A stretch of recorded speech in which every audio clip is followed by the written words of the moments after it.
अपने गुरु महादेव के चरणों में कोटि कोटि प्रणाम करता हूँ। साहिब श्री हरिंद्रानंद जी के चरणों में प्रणाम करता हूँ। आप सभी को मेरा प्रणाम। शिव हमारे गुरु हैं, आपके भी हो सकते हैं। ये बात अब नई नहीं रह गई है। घर घर में लोग शिव गुरु की चर्चा को कर रहे हैं। आज बहुत ही मन खुश हुआ। आज एक मेल के माध्यम से मेरे को एक बिहार के रहने वाली गुरु बहना है, उन्होंने मेल किया मुझे और अपनी एक अनुभूति मेरे साथ साझा किया। मुझे बहुत अच्छा लगा। वो सहरसा जिला की रहने वाली हैं, सरिता नाम है उनका। तो वो बता रहे थे कि गुरु भाई, जब मैंने शिव को गुरु नहीं बनाया था, उससे पहले मेरा जीवन बहुत ही पीड़ा में था, बहुत दुख में था। मेरे ऊपर एक केस चल रहा था संपत्ति का, और जो खूब प्रयास करने के बाद भी मुझे लग रहा था कि मैं वो केस हार जाऊंगा। बहुत परेशान रहती थी, किसी से अच्छे से बात नहीं कर पाती थी। मन में हमेशा चिंता लगी रहती थी, अगर केस हार जाऊंगी तो मेरा क्या होगा। ऐसे ही गांव में शिव चर्चा हो रही थी, तो मेरी पड़ोस की रहने वाली एक बहन है, उन्होंने बोला कि बहन तू इतनी परेशान रहती है, चल मेरे साथ एक दिन शिव चर्चा में चल, क्या पता कुछ हो जाए। मैं शिव चर्चा में गई, चर्चा को सुना। एक गुरु भाई चर्चा कर रहे थे, बहुत अच्छा लगा और मैंने भी शिव को अपना गुरु बना लिया। और शिव को गुरु बनाने के बाद मुझे जो 3 नियम बताया गया, वो 3 नियम में करती रही। गुरु भाई, आप विश्वास मानिएगा कि 1 से 1.5 महीना हुआ होगा, मेरे को जो 3 नियम मिले थे, मैंने बड़ी शिद्दत से उसको किया और उसका परिणाम यह आया। जो केस लग रहा था कि मैं हार जाऊंगी, और मेरे वकील भी बोल रहे थे कि हमारा जीतना मुमकिन नहीं है, वो सारा केस ही पलट गया।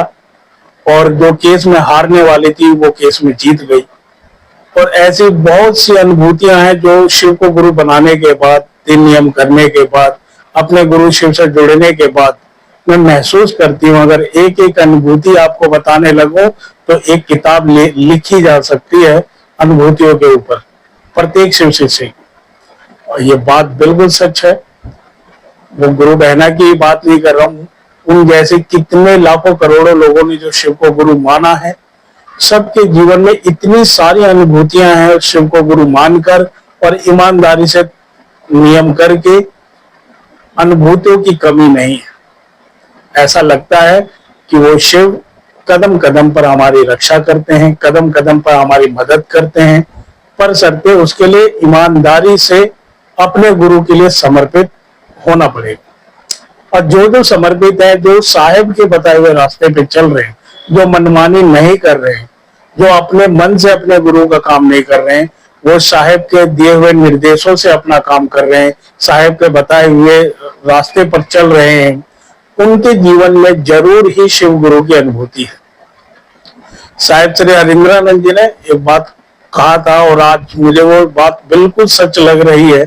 साहिब बोले थे कि जब तक मैं शरीर में हूं, अपने शिव से जुड़ जाओ, नहीं तो मेरे जाने के बाद लोग शिव से नहीं अपने आप से जोड़ने लगेंगे। और सच में आज का परिवेश ऐसा हो गया है। साहिब शरीर में अब नहीं है और उसका दुष्प्रभाव ये पड़ रहा है कि लोग मनमानी से अपने गुरु का काम करने लगे, मान सम्मान के लिए, पैसे के लिए, और ना जाने कौन कौन सी मनसाओं की पूर्ति के लिए अपने गुरु का काम करने लगे, जिसका दुष्प्रभाव पड़ रहा है। मुझे लगता है कि ये अच्छी बात नहीं है। साहिब से हमको जो रास्ता बताया है, उस पे चलकर हम अपने जीवन के दुख को, दर्द को, अशांति को दूर कर सकते हैं, लेकिन उसके लिए ईमानदारी से अपने गुरु का काम करना होगा, साहिब के बताए हुए रास्ते पे चलना होगा।